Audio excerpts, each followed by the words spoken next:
Hello once again. Hello, and welcome to another edition of the European Soccer Show. It's so nice to be back, isn't it, Leo? Say yes. Yes, it is. Thank you. Hi, Daniel. How are you?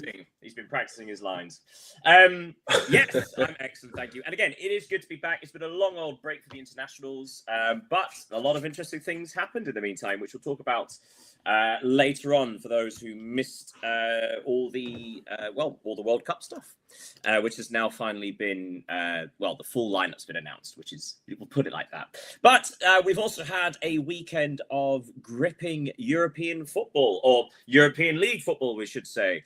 For the most part, we're actually going to start where there is no league football. We're going to start in England because it was the quarterfinal of the FA Cup. So we are going to concentrate there. It'll be quite a short one this week, I think. But on the Saturday, we had three matches. The first one was Manchester City against Liverpool. Chelsea took on League One side Port Vale, who are in the relegation zone in League One, and they played like it, losing 7-0 to Chelsea. It's a bit more predictable there at Stamford Bridge. But everywhere else, the ties were fantastic to watch. But we are going to talk about Manchester City 4, Liverpool 0. Gone are the days where Liverpool and Manchester City used to be this sort of clash of the Titans. Manchester City have shown time and time again this season that even though this is not a classic City side, they are significantly better than this Liverpool side.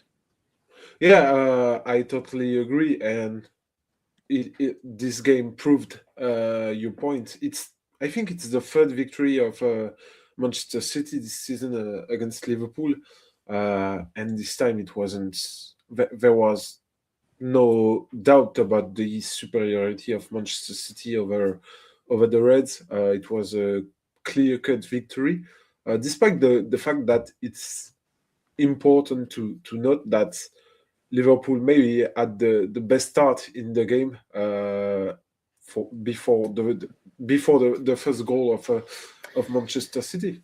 Well, it's interesting you say that because we've said that quite a few times this season. And it does tend to be that unlike right at the start of the season, where we saw Liverpool claw victories from the jaws of defeat, and everyone was thinking, hey, this is a lot of good mentality. Those mentality monsters are still there. Although the more cynical ones of us were talking about, is this sustainable? It turns out, no, it isn't sustainable. Hey, we got a comment from Marie Beck 9036 saying, "Is this real?" Which part of it? I can promise you, all of this is real. Work done. This is a natural cue ball effect. Yes, this is real. We think, anyway, as philosophically at least, we think it's real. Is this real? Am I real? Whole other podcast. Anyway, so but yes, it's interesting you say that because this has been. Thank you, Marie. This has been a common thing with Liverpool this season, hasn't it? Because it does seem that, especially in the last sort of 5-6 months, any significant pressure on them, they tend to crumble, which is concerning. Yeah, it's quite different than because you mentioned the first part of their season. I remember, for example, the win at Anfield versus Arsenal with this Szoboszlai free kick. And the mentality we praised at the time. And today, because we can also have a projection the Champions League tie against PSG, I can't see Liverpool in measure to just put PSG in difficulty over the two legs, even if, Champions League football isn't Premier League football or just league football.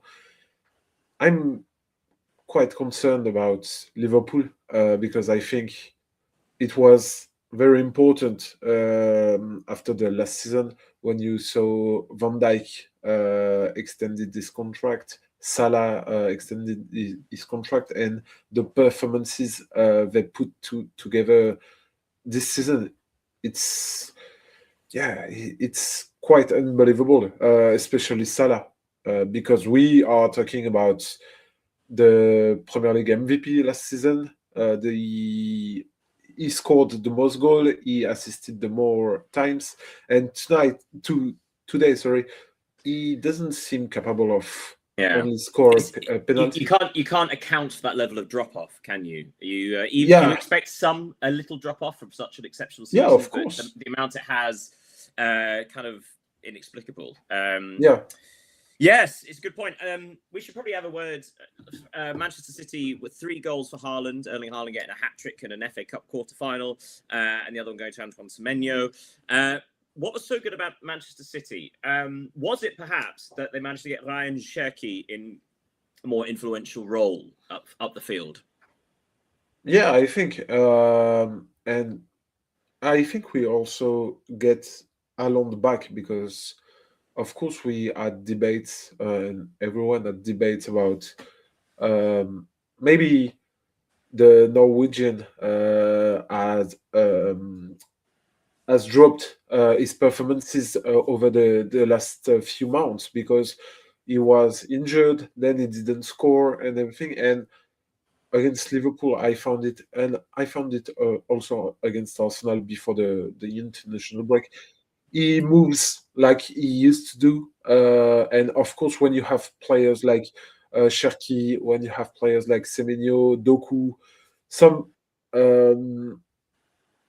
I wouldn't say uh, not Guardiola type players, but because of course Guardiola when he was at Barcelona had Lionel Messi, had Pedro, and these kinds of player. But Haaland today seems to be um, not revitalized, but is it like with Cherki, he has some connection, of course, and with all the players around him, and he has a real number 10. I think it's is. Well, it goes back to something we spoken about before with Erling Haaland. If you feed him, he will feast. You know, Yeah, of course. he won't create things for himself necessarily, but if you have enough creative players around him, then nature will take its course, kind of. Yeah, he's a cold killer. Yeah. As impressive as Manchester City were, we should probably say Liverpool obviously not great. What was the one positive for you from Liverpool? The defense. You get well, ironic considering it was 4-0. You messaged me saying that Florian Wirtz was actually having quite an influence. Yeah. Sorry, I mentioned Florian Wirtz in off because I really found his start to the game interesting, especially his link up with Hugo Ekitike. We have seen it during some times this season. I think he needed, of course, a season to adapt to Premier League football because it's quite different than Bundesliga. He's a young player, and since a few weeks now, I think we see the kind of player he was when he was playing in Leverkusen. And I'm going to jump in there, and obviously now with Liverpool's exit from the FA Cup and their season potentially spiraling to a less than fruitful end. A lot of talk about Xabi Alonso still being available, and obviously he was the manager at Bayer Leverkusen when Florian Wirtz became one of the most sought-after players in world football. Yes, you can hear sort of the rumour mill going crazy there. But we need to move on quickly and talk about the shock of the round. So Arsenal coming off the back of their League Cup final defeats against Manchester City before the international break, followed it up by losing another cup match. So they are now going from the quadruple. They've been knocked out of 2 competitions in 2 matches. Southampton 2, Arsenal 1. Northern Ireland's Shea Charles getting a late goal there on the south coast of England. So first of all, the atmosphere and the way that Southampton played was fantastic because they just absolutely inundated Arsenal with long balls, direct balls. It was a very windy day, and actually not much was made about the fact that Arsenal defenders just kept missing their headers. Southampton really stepped up, didn't they? And just put Arsenal under relentless pressure. Yeah, but if you remember the tie against Mansfield for Arsenal, it was almost the same scenario, but this time Southampton are a better team than Mansfield because they are, of course, playing in the Championship. I should also point out that since they changed manager, Southampton from Will Still, I think it was, they are now undefeated in 16 matches. So they are on this terrific run. Yeah, they were full of confidence before playing against Arsenal, and the fact that Arsenal are the Premier League leaders in the quarter-final of the Champions League, and the fact that they were beaten 2 weeks ago by Manchester City. I think everything was put together to make the fit, because it is a fit, even if Southampton are a professional team. As we said, they are in the battle to the playoff of the championship, but it's kind of a fit. And of course, the atmosphere at St. Mary's. St. Mary's, yeah, was exceptional, and they played like they should, because Arsenal, they made some defensive mistakes, as they did in the last weeks. In some games, we can remember against notably the Wolves in the Premier League. They had troubles.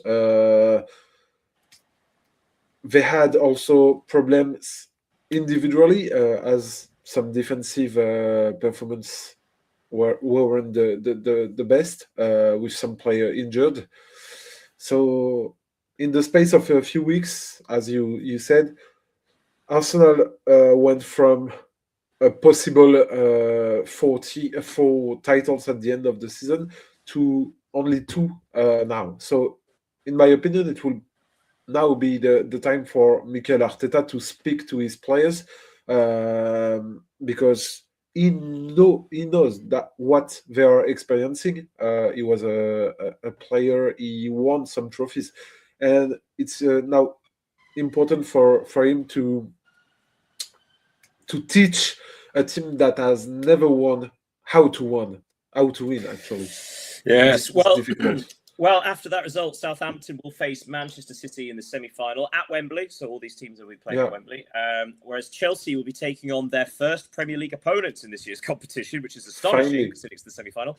And it'll be Leeds United, because on Sunday, Leeds United defeated West Ham United on penalties. Leeds actually had a 2-goal lead going into stoppage time of regulation time, and yet somehow West Ham managed to score 2 goals in the space of 3 minutes in stoppage time. They had another 2 goals disallowed in extra time. There's actually quite a funny / comical story about how loads of West Ham United fans left the stadium on the 90th, 2-0 down, about to exit, and then they heard the goals go in and tried to get back in, and actually refused entry. So a lesson for all of us. Stays to the end. But yeah, so Leeds United are in their first FA Cup semi-finals since 1987. So that's wonderful as well. Right, we shall leave there, and we'll pick up the Premier League next week, I imagine. But for next, we are going over to Italia. So Serie A, and some fascinating results. We are going to start at the bottom, though. Hellas Verona's short-lived revival is ended by Fiorentina. Fiorentina winning 1-0 at Hellas Verona, which means they are now 5 points ahead of the relegation zone. Are they safe? Is it finally happened? I think yes, they are. 5 points. It's not only the 5 points; it's also the dynamic of Fiorentina. They haven't lost in 4 now, and the dynamic and the form of their competitors. Because when you take a look at Cagliari, Cremonese, Lecce, Verona, and Pisa, I don't see any team capable of registering 2 or 3 wins in a row to try to beat Fiorentina and Genoa.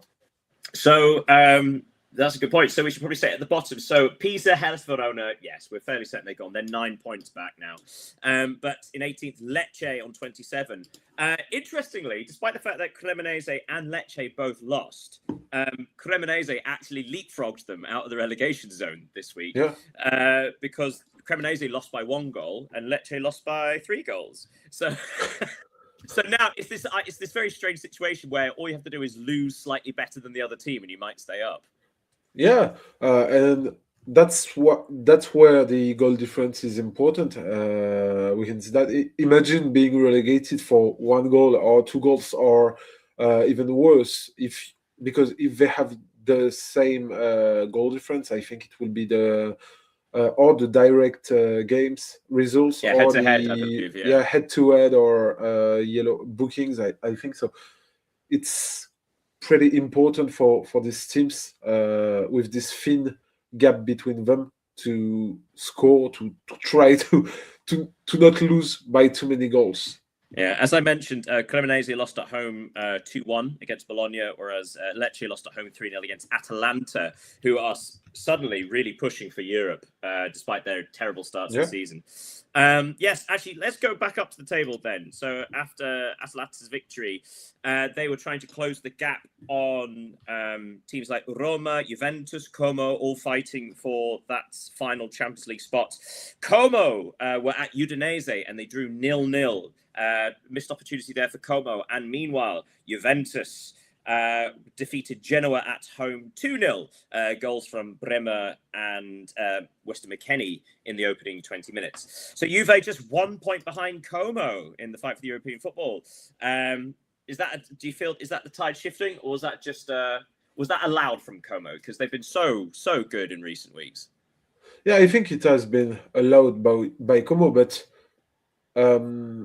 if you take a look at their games against Udinese this season, you can see that even if they won the first leg 1-0, it wasn't an easy victory. So it's only a part surprise to see Como fail to win at Udinese. And we should probably point out as well that at the start of the season, they weren't treated as a big club, whereas now they are. Of course.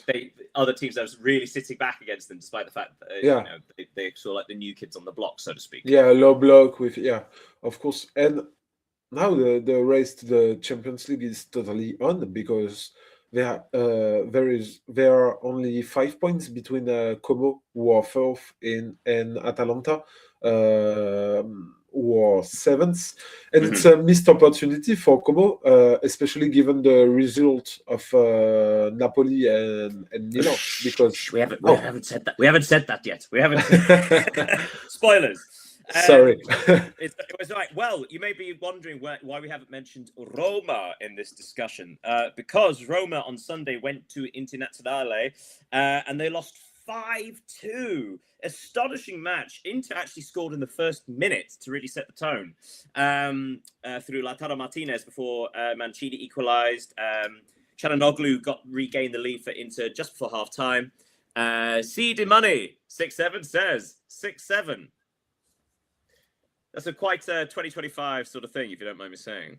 But yes, in the second half, Inter, in the space of 15 minutes, managed to thrash 3 goals through. Another one by Martinez, Marcus Thuram, Nico Baela, before a late Roma consolation. Was this a case of Roma capitulating? Because before the international break, Inter were... we were worried because they'd got a few games without winning. Suddenly, the title race looked like it was opening up again. But this was what a performance from Inter. Yeah, I think it's we can call it a statement by Inter, because last time we had the show, we talked about the fact that first they drawn 2 games and lose 1. They weren't able to score goals, and now they get Lautaro Martinez back, and he scored a brace against Roma.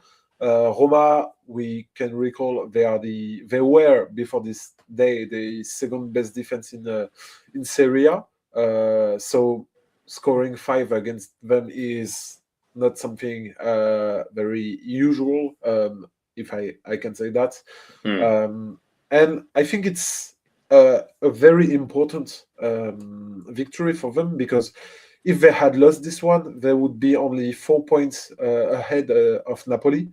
Yes, absolutely. And the ghosts of last season could have come back, because they have lost everything. So I just saw the comment from Sid Money.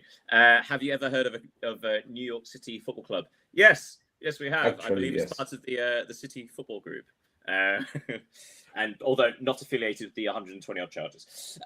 Yes. So yeah, actually, you mentioned there that Napoli are now in second place after defeating AC Milan 1-0 with Politano getting the only goal in that game. So now Napoli are in second place. I think that's is that 8 matches remaining, 7 points. This isn't.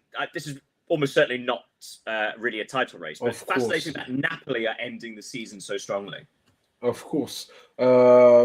It wasn't a really good match between Napoli and Milan because there were a lot at stakes between the second and the third.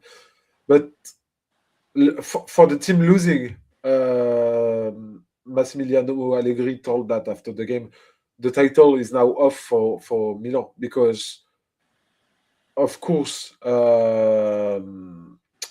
with 9 points now behind Inter, it's impossible with only 7 games to win to get back to Inter. So Napoli, they have a little chance, but when you take a look at the schedules of Inter, it seems pretty difficult. So I'm getting distracted by CD Monies. First of all, him just saying Lautaro Martinez. I mean, it's a good comment. He's an astonishing footballer. It does make me think, like the fact that he's so iconic, possibly because he stayed at Inter for so long, despite being linked with. But also the fact CD Money says, my dad works for New York City FC. He's the goal. So Todd's your dad. Your dad's Todd, is he? Todd Donovan, is it? Oh my goodness. Did I check that online? Of course I did. The magic of production. Right, we are going to park there, but the last of the results to take you from Serie A. Sassuolo defeated Cagliari 2-1. Lazio and Parma shared a 1-1 draw, and Pisa lost at home because that's what they do. 1-0 against Torino. Right, okay, we are going to go off to the Bundesliga, and my goodness me, there were goals galore. We're going to start with the very first one on Saturday. Once again, because it is Bundesliga. Yes. Bayer Leverkusen 6, Wolfsburg 3. Astonishing result. Now, for those of you who've not seen, Wolfsburg, despite being the sizable club that it is, and they're probably expecting a mid-table finish, maybe even like trying to scratch into Europe, they find themselves in the relegation zone and are now 4 points adrift of just the relegation playoff. They made a good effort of it. They were 3-1 up against Leverkusen, but Leverkusen came out in the second half and absolutely destroyed them. Yeah, it was a fun match to watch, though. Yeah, it was because of first the 9 goals. Of course, when you go to the stadium, you want to see goals, and this one was a perfect example. As you said, it was kind of a mad first half between Leverkusen and Wolfsburg.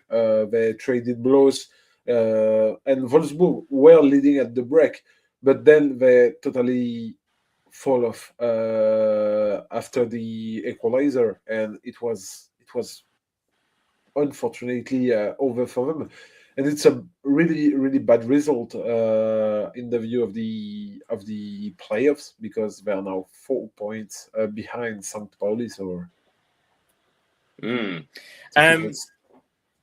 quick question from CD Money asking, "What's your favourite football club?" For those, so yeah, if you don't know, Leo, your team is Lyon.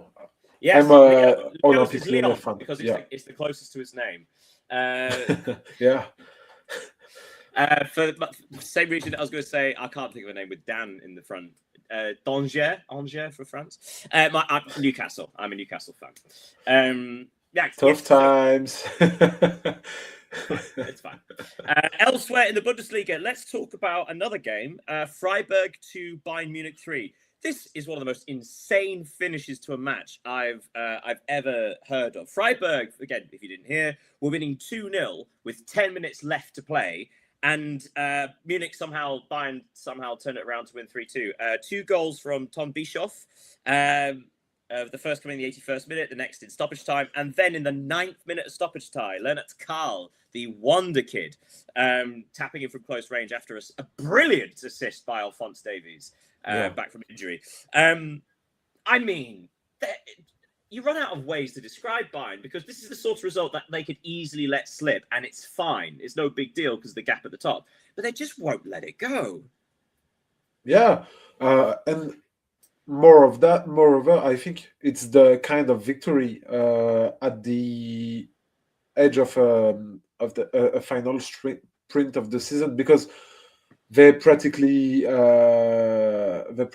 won the Bundesliga title. We can say that, especially after this victory, they are 9 point clear of Dortmund. But they will play now in the Champions League, and they can only focus on the Champions League, because, of course, they will play Real Madrid in the quarterfinals. Then they could play. Is it PSG in the semifinals? I think Paris Saint-Germain is Arsenal Sporting side, I think. Yeah, you're certainly right. They could play Barcelona or Atletico Madrid, Oof. and then they could play Arsenal or PSG or Liverpool or Sporting. But if We should just also take the say that this favorites, is without Harry Kane. Harry Kane picked up a Yeah. slight injury before the international break, didn't play for England during that time. But despite missing the international break, he's still the top goal scorer around Europe. yeah, Yeah, there's a lot of talk currently about what's as we're getting into the business end of the season. There's a lot of talk about, as for some reason there always is, about next year's Ballon d'Or winners and who should be shortlisted and so on. And it's hard to look past the usual suspects in Kylian Mbappe, Vinicius Junior, Harry Lamine Kane, Yamal. Yeah. Lamine Yamal. I suppose the question is, with this summer coming up, do you think to stand any chance you need to win either the Champions League or the World Cup to be considered? Because it does seem to be, although it does seem to be that you need to win something in order to win the Ballon d'Or these years. Yeah, but remember in 2018 when Rafael Varane won it all with the World Cup, the Champions League, the Liga, Copa del Rey, and everything, he didn't win Was it Luka Modric that year? Yeah, Mm. yeah. He didn't win the Ballon d'Or. So, of course, winning a Champions League and or a World Cup will help, and especially since this year, I think it's all forwards going favorite for the title, and historically the Ballon d'Or is easier to win for forwards because of the highlights, the images, than for a defender, a goalkeeper, even a midfielder. Rodri won it in, was it 2023? Four? Was it 24? 2020. Yeah, 24. Yeah, I'm sure you're right. But yeah, it does tend to be forwards, doesn't it? Wasn't it the last defender to win the Ballon d'Or? This has gone a completely off topic from the Bundesliga. Apologies. Es tut mir leid, Bundesliga fans. The last defender was Fabio Cannavaro, wasn't it? In 2006? Yeah. When he won the World Cup. It's an interesting thought. Anyway, let's back to the Bundesliga. So after Bayern's victory there, they went clear at the top further, but the gap to Dortmund remains 9 points because they went to Stuttgart and won 2-0, despite the fact after 90 minutes it was 0-0. But goals in stoppage time from Adeyemi and Julian Brandt got them 3 points. We mentioned this last time before the international break, that Dortmund have kind of gone under the radar about having an excellent season. In any other year, I think we'd be like lauding them with plaudits, I guess. Lauding and plaudits, I think. Your English is better than mine. But they have, especially in the second half of the season, they've really found this groove. They really have found a way to play that suits them, and they're ending the season strongly. Yeah, they have only lost 2 games this season, which is remarkable, of course. The difference is that they didn't go further in the Champions League, but still, the only thing that prevents them to actually compete with Bayern Munich is the number of draws they have conceded this season. But their season is truly remarkable, and as we said 2 weeks ago during the show, now even if they are seated in the second place, and I don't think they will be knocked out of this second place, they have a role to play in the Champions League qualification, because they have beaten Stuttgart, allowing Leipzig to go on the third step of the podium. Then they will play Hoffenheim and Bayer Leverkusen in the 2 next weeks. So the things can can still change, even if with 6 games to go. Well, well, that's a good point. Looking at the Champions League places now, RB Leipzig went to Werder Bremen, who have recovered in recent weeks, but Leipzig did win 2-1 in Bremen. They are now third on 53 points, and they are ahead of Stuttgart in fourth on goal difference, who are 3 points ahead of Hoffenheim in fifth, and they lost at home to Mainz 2-1 with goals. Mainz, their goal scorer was Tietz. So, and he scored a pair. So there you go, a pair for Tietz. Yeah, with Brest. Oh my goodness. Anyway, sorry. That's the name of the replay on YouTube. Yeah. Dear me. Anyway, but first of all, a quick word on Mainz, who were they bottom? Like 7-8 weeks ago, something bad like that. They were or 17th, but they are now 4 points behind the last European spot. It's like their turnaround is astonishing. The last 6 games, they're undefeated in 7. They've got 4 victories from those 7. And they are 4 points behind Freiburg, who occupy 8th place, which may be enough for a Conference League qualifier. So even though Hoffenheim lost at home, which is a disappointing turnaround because Hoffenheim, until recently, obviously were in and among the Champions League places there. So 1 victory in 5 for them. They've lost that momentum, but also you kind of have to give credit to Mainz because they are the momentum team outside of the top 2. Yeah, you're right. And just to have a word on Hoffenheim, they weren't meant to play for Champions League football, so they overperformed this season. Their mercato last summer was very interesting with a lot of bets on new players, and it proved, in my opinion, on an external point of view, their season is already a win because they are 4th. They are likely to qualify for the Champions League, which wasn't expected. So great season by Hoffenheim. They're 5th currently, so they are out. 5th, sorry, yeah. They are they are 3 points behind Champions League qualification, but they are more likely to get into Europe. It looks. But if Bayern are to win the Champions League, does it change something for the Bundesliga? No. The 5th is only through the coefficients. Currently, the top 2 coefficients are England and Spain. So, speaking of which, we'll go on to La Liga shortly and talk about their 5th place situation. Only 4 points separates RB Leipzig in 3rd and Bayer Leverkusen in 6th. So all to play for those teams. The only other results to bring you from the Bundesliga: Borussia Mönchengladbach drew at home 2-2 against bottom of the table Heidenheim. Bit of a missed opportunity from Mönchengladbach. Hamburger drew 1-1 against Augsburg, despite having a man dismissed with half an hour to go. And on Sunday, Union Berlin won, St. Pauli won. St. Pauli still just getting that precious point to pull away from Wolfsburg. And Frankfurt 2, Köln 2-2 between those 2. Lovely. Right. So we're going to go to La Liga, as we mentioned. And the first thing we've got to talk about, we are going to talk about Mallorca. Why are we talking about Mallorca? Well, before this round of fixtures, they were in the relegation zone. They were a point behind Elche, rather. That's Lecce's Italy. Elche.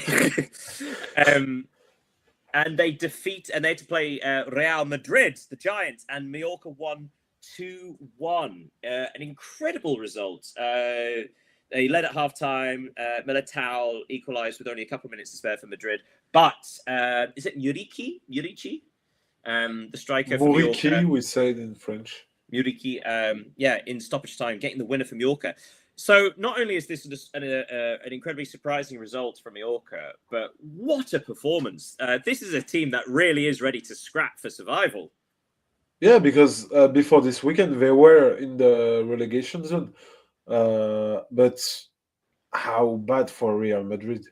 I wouldn't go so far as to say that this defeat will cost them the title, because We've mentioned the away games, tough away games for Barcelona to come, the Champions League and everything. But wow, this was an embarrassing loss Yeah.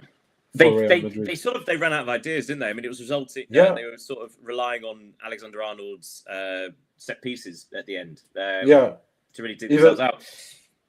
Even if Kylian Mbappe returned in the starting lineup, he hasn't scored for now 6 games, I think, since February. Gosh, he was injured, of course.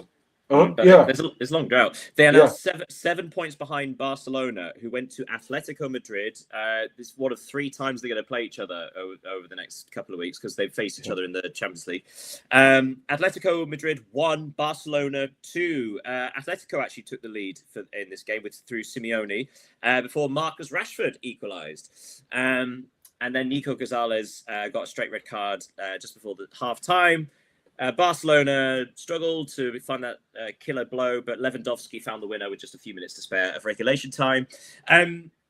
So probably aided by that red card, absolutely. But Barcelona did deserve this. And mentioned for Rashford, who sort of stepped up with Rafinha missing out through injury, it'd be quite easy to sort of say, hey, we're missing one of our best players. But Marcus Rashford, as has shown throughout the season, the second that one of the wingers is away, he shows himself to be just as good, or at least an appropriate replacement.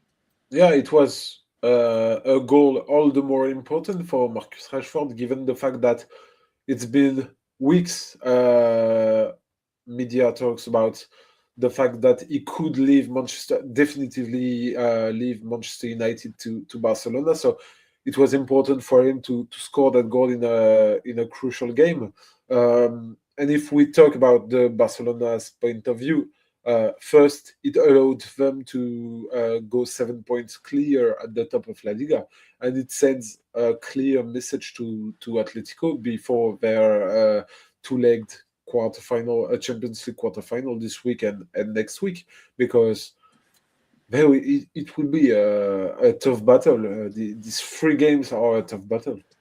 It does make you think when they, because of course the first leg of the Copa del Rey, Atletico defeated Barca 4-0. Yeah. You do wonder what happened specifically to the Barcelona players, and that was just through that mini slump where they had to have a meeting with the manager and sort of talk about, hey, we don't think we can play this high line, and he was adamant like, I think you can, I know you can. Yeah, interesting, isn't it? Because since then they've played each other twice. So Barca have won 3-0, and they've just won 2-1 in Atletico. It doesn't bode well for Atletico in the Champions League, I guess. Of course, Champions League is different football, but Barcelona, in terms of what is proposed on the pitch, I really like this football. But to be fair for Atletico, in La Liga, because they are not in the race for the title, Diego Simeone put some substitutes on his starting lineup. That's a really good point. It's a really good point. Because of course he wants to qualify for the Champions League semi-finals. Absolutely, and he is 12 points ahead of 5th, so there's no real risk of them not getting the Champions League at this point. Speaking of which, other Champions League challenging teams. So Villarreal actually last night went to Girona and lost 1-0, which confirms Girona's place in La Liga for another year. But they stay a point ahead of Atletico, so they're still there in 3rd place. We go down to 5th, where we have Real Betis, are currently 5th. Despite they drew 0-0 at home against Espanyol, which has opened the door for Celta Vigo, who are now only 1 point behind after a thrilling 3-2 victory at Valencia. Valencia were leading 1-0 at half-time, and then Celta Vigo charged out the gate, scoring 3 goals again in the first 15-20 minutes of the second half before a late consolation for Valencia. So Celta Vigo, again, incredible season. Started in the relegation zone, lots of draws, couldn't win. Middle of the season, started challenging for Europe. Then they had that slump, and now they're back again. If they can find their feet, Celta Vigo could be in the Champions League, which is an astonishing turnaround regardless. But they feel like the team with more momentum than, say, the challengers around them. Yeah, but I think the key for Celta Vigo to qualify for the Champions League will be to be better at home, because it's funny to note that when they play home, they are 17th in La Liga, and Oh, when really? they play away, they are third. So there is a big contrast, and for a team that ambitions to go to the Champions League, they desperately need to win at home.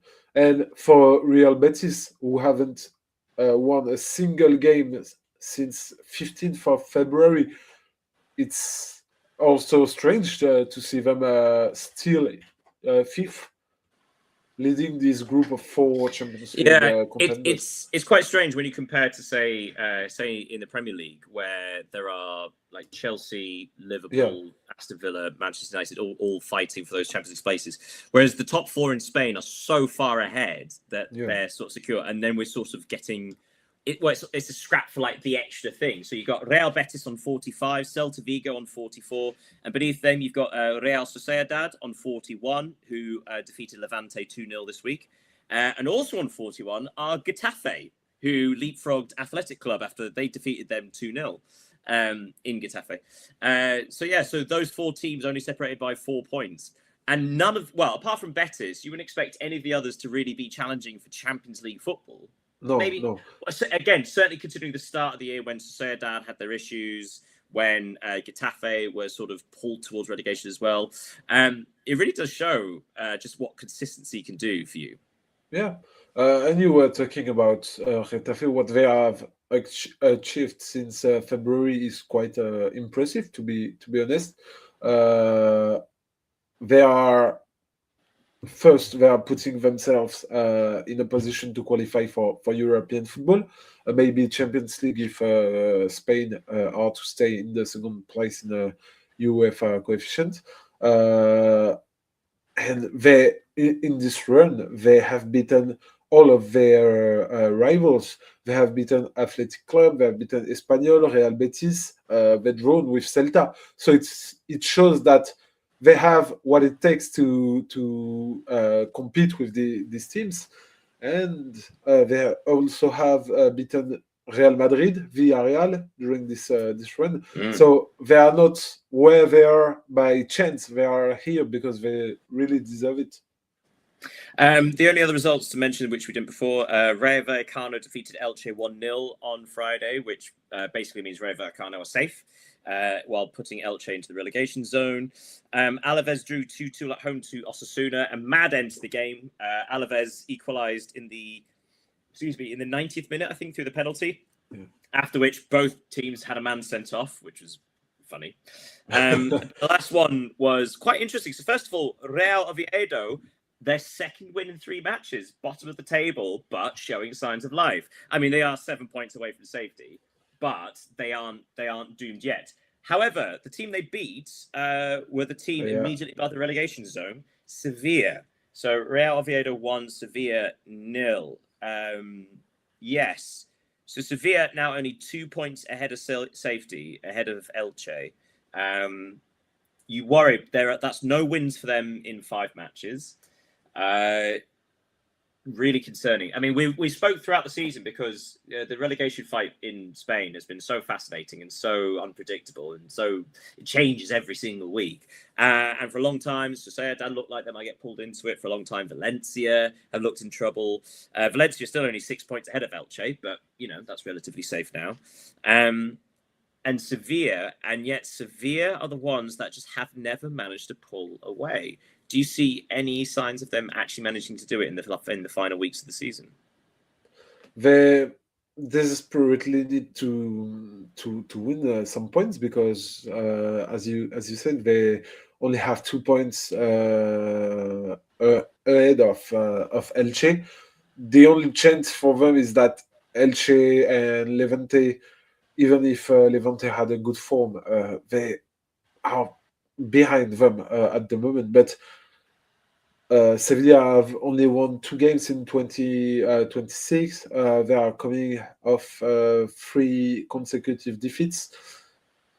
It's kind of crazy to see how this club felt down from European champion to battling to avoid relegation. And when I took a look at their starting lineup and substitutes, and there are some players how this club did fall off like that. It's incredible. Yeah. What we should say European champions, like the kings of the Europa League. / They have won UEFA Cup. five Europa Leagues in It was 6 or 7 years. I No? think it was 4 in 4 years. I think with 2 different managers, and a fifth a couple. Yeah, it's mad. They have won a record number of UEFA Cups / I think they have 7 Europa Leagues in the name. Yes, well, in the coming weeks, we'll see how that goes. Right, the final stop on our European tour is, as ever, over in Ligue 1. Ligue 1, indeed, where we may well have seen the end of the title race, which, to be fair, considering it's France, was actually quite a long one. So on Friday, Paris Saint-Germain defeated Toulouse 3-1 with a couple of goals from Dembele and a late one from Gonzalo Ramos, who I always forget plays for them. But elsewhere, Lens went to Lille on Saturday, and Lille won 3-0. That feels like it, doesn't it? Yeah. Before the game, we also say Paris Saint-Germain are now 4 points ahead of Lens with the game in hand. So it's not done, but also there is now a gap. And with a game in the end against Nantes, who are 17th, so they're practically relegated. So yeah, for Lens, even if they had win this game against Lille, which was just to recall a derby in France, it would have been difficult, to be honest, because 4 points against Paris Saint-Germain plus goal difference. Yeah. It's always difficult. We should also say that Lens, considering we're in April now, this is their worst performance of the season, which in a derby isn't great. But also we should say, this is how long it's been in the season before there was a genuinely bad performance from Lens. Yeah. They sometimes had difficult games, but they are like similar to Arsenal. Sometimes they scored on free kick. At the moment of the season, they were the best teams on free kick, corners, and everything. So they were like an Arsenal-like, but in French. And now it's the title race is obviously over, in my opinion. I think they have secured the Champions League football. I would agree with that. So we should say that 4 points behind Paris Saint-Germain, but they are 9 points ahead of third place, which is now Lille, we should say. You might be asking, why are Lille third? Well, my dear friends and listeners and watchers and viewers, and other spooky people following us on social media and in the streets, that's because other interesting things happened. So Lille, that is their 5th victory in 6. They are now third. They leapfrog Lyon and Marseille because let's talk about Lyon first. My apologies. They went to Angers. Is it Angers? Yeah, Angers. Yeah. And they drew 0-0. So I've just written in my notes the word apologize.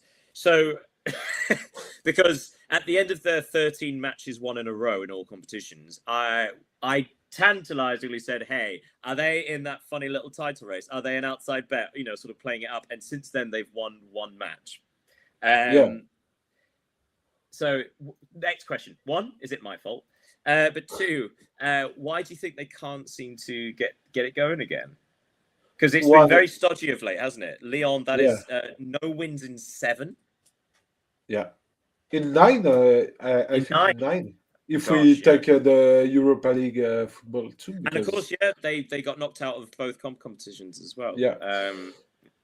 So to answer your first question, yes, it's your fault. And the second one is that I think pas de problème. I think the defeat at Stade Vélodrome, I don't remember, but 8 games ago, it is the turning point of the Lyon's end to the season because they conceded this goal at the 91 minutes. Then they were knocked out of the Coupe de France by Lens on penalties after having scored 2 goals in the dying minutes. So all these scenarios with the injuries, with the restricted squad, and it costed them a lot. And now they seem incapable of winning. But if we have to find a positive point, they are only 2 points away from the third place. Absolutely. This is the only positive. And we should also say another reason why Lille are third is not only because of the Lyon's result, it's because of Marseille and Monaco. Yeah. So the last match of the weekend, Monaco against Marseille. Monaco, who came into the game in incredible form, and Marseille stumbling of late. Monaco 2, Marseille 1, which means that in third place is Lille, in seventh is Rennes, who we'll talk about shortly. Yeah. And there are only 3 points separating 4 teams for that last guaranteed Champions League spot. So now fourth place are Marseille on 49, but Monaco are behind on goal difference only. They're fifth on 49, 1 point ahead of Lyon. So it's, incredible turnaround for Monaco. I actually wrote this down. So that's their 7th victory in a row in the league, I believe. In those 7 matches, obviously they've won 21 points, and Lyon have won 3, all of which were draws. That kind of highlights just how momentous this shift is from Monaco, right? And obviously, we should say as well, Marseille have lost their 2 matches as well. They're the 4th stumbling. So Monaco, despite, again, having an awful season, are now 1 point away from Champions League football. And it has to be said, Lille and Monaco and Rennes are the teams that have momentum, and Marseille and Lyon are the ones that are really struggling to reclaim it. Yeah, and just take a look at the opponents Monaco have beaten in recent weeks. So they have beaten Marseille, Lyon, they have beaten Paris Saint-Germain. They have beaten all these big names in France. So they really, since Pocognoli's arrival and the draw against Juventus in the Champions League, they have increased their level, and they are now the most informed team in the league. Even if they are not that good, but they have key players, key moments. I don't know if you saw the Folarin Balogun's goal against Marseille. Incredible goal. They are likely to finish in the top 4, and I think they will even finish third. So yeah, they have a great second part of this. It's kind of mad to think that up to, say, 6 weeks ago, if someone told you that Marseille and Lyon might not be in the Champions League, you'd laugh at them. That was the significance of the gap between them and all the other teams in 5th, 6th. But just, the turnover. And we should include Rennes in that as well, because that's they went to Brest this weekend and won 4-3. A fantastic match. Yeah. Which means Rennes are now on 47 points, and again, within 1 victory of third. Rennes,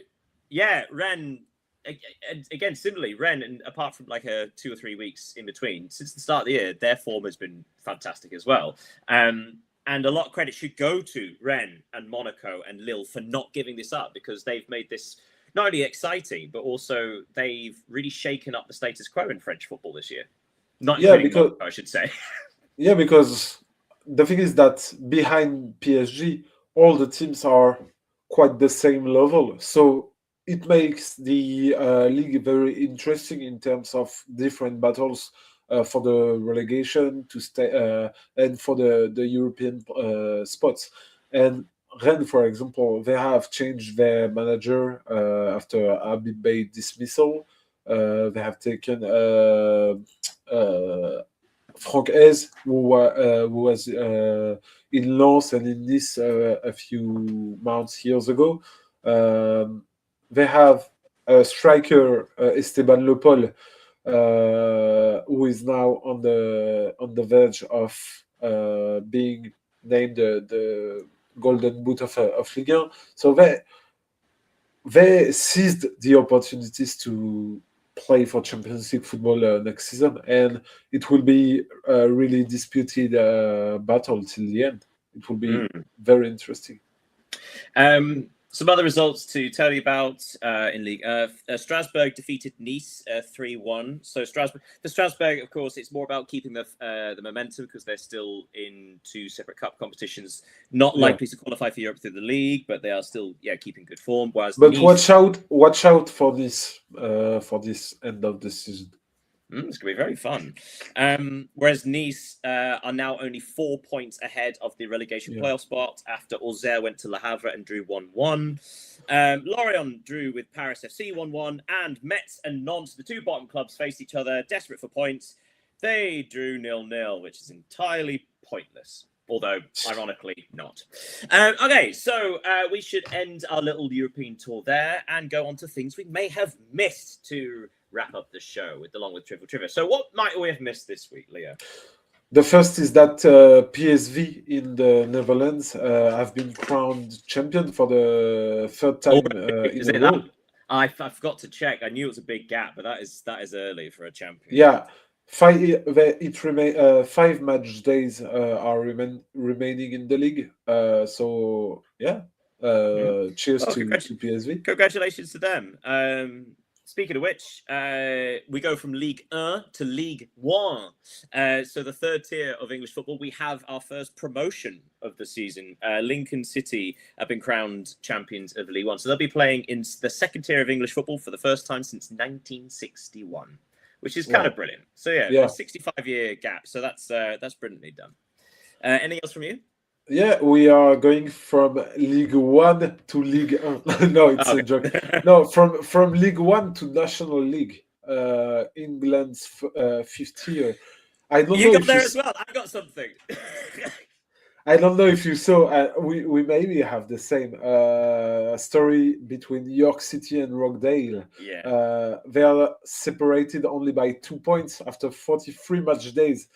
And it means that... I pause a second. So for anyone who's like, if you watch the Wrexham documentary, when they got promoted, they had this big head-to-head with Notts County, and the idea being that only one team gets an automatic promotion despite the fact they're both so far ahead. This is more so, in a way, the gap between them and third. So York City have lost one match since October. And despite that, they've broken 100 points. And despite that, this is the first time they've been in first position. That's how much them and Rochdale have been sort of at each other. So Rochdale are on 99, York City are on 101 with 3 matches left. Yeah. So one team with over 100 points will not be promoted in a league. Insane! And the best thing is that they will face each other on the final match day of the season. I forgot that. Yes, so I'm from York, so York are like my local team. So like I do check on them regularly. That's going to be exciting. That's going to be. And if they are qualified to League 2, we can say they are in the New York. It's a New York side. Sorry. Go on. I get what you're trying to do, but if you've ever been to it, you'll understand how very, very old it is. Never ever call it New York. It is the original New York. Yes, well, it's not what it's named after, isn't it? I didn't know that. So yeah, it's anything in America is named New. It's after something. Yeah, over here. I know there is. New York was originally New Amsterdam, and then it's New York. So yeah, because in America, I know there is a Paris, there is a Montpellier, there is some. Yeah. They like. I mean, for God's sake, they have a New England. They have a New Mexico. Yeah. Like think of your own names, damn it. New Orleans. Orleans is anyway, sorry, before just rather than just like roasting the states, anything else we might miss? In Scotland, the title race with 1 match left of the regular season, there's a little cut-off. There's only 3 points between Hearts, Rangers and Celtic, first, second and third. There's 1 match left, and then what happens is the league is split to 2, and then the top 6 play each other, the bottom 6 play each other. Yeah. So there are 6 matches left, but if Hearts could stay ahead on the change, that means, well, they all play each other still, which is very exciting. So against this playoffs thing. It's not playoffs, like I said, the league split, so it's like a relegation and anyway. And in the championship, Coventry drew 0-0 at Hull, I think it was. But in doing so, they are now 12 points ahead of third place, with only 5 matches to go. So 1 more victory, Coventry will be in the Premier League. Frank Lampard's Coventry City, which is very exciting for them. Anything else we might have missed? No, we have said No. it all. In that case, just to round off, in case you guys missed it, the final lineup for the World Cup, we had the playoffs during the international break. The biggest news is that, in case you didn't hear it, is that 4 times champions Italy are not going to be there for the 3rd competition in a row. They went to Bosnia and Herzegovina, drew 1-1 despite having a man sent off, but then lost on penalties. So Italy will not be at the World Cup for the 3rd World Cup in a row, which means that the last knockout match that Italy won in the World Cup was against France. The World Cup final. Yeah. In 2006, that was the last time Italy won a World Cup knockout match. Yeah, that's on the World crazy. Cup. Elsewhere, the other big shock was that Denmark also aren't going to be there, who are ranked 20th in the world. They went to Czechia. They drew 2-2, and Czechia won on penalties, 3-1. Turkey are going at the expense of Kosovo. They won 1-0. And Sweden, Graham Potter's Sweden defeated Poland 3-2 with Viktor Gyökeres getting a last-minute winner. That was a great match as well. Yeah. So they're off. Elsewhere in the international playoffs that happened in Mexico, Democratic Republic of Congo defeated Jamaica 1-0, so they'll be going through. A goal from Burnley's Axel Tuanzebe. And Iraq will be there after defeating Bolivia 2-1. So those are the final participants in the World Cup. Right. Okay. So trivial trivia. That's your time. That is my time. Although I did just ask it because it was the Italy question for me, to be honest. But that's it. That's all the time we have for this week. But yeah, what a way to get back. We'll see you guys next week, where we'll have actually the Premier League to talk about. That'd be nice. We might even mention some of the Champions League ongoing, see if anything interesting happened. But for now, thank you so much, Leo, for joining me as Thank ever. you, Daniel. Thank you, everyone, for watching us. Yeah. Anybody, if they want to contact us, feel free to via legal means. There is X, there's the YouTube. Feel free to follow and watch us there, send a message. And as if ever you want to watch us again live on the live stream, you can comment as these guys did down here, and we will endeavor to reply so long as it's appropriate or funny. Until next time, thank you so much. Have a great week, everybody. Look after yourselves. Have a great week, everybody.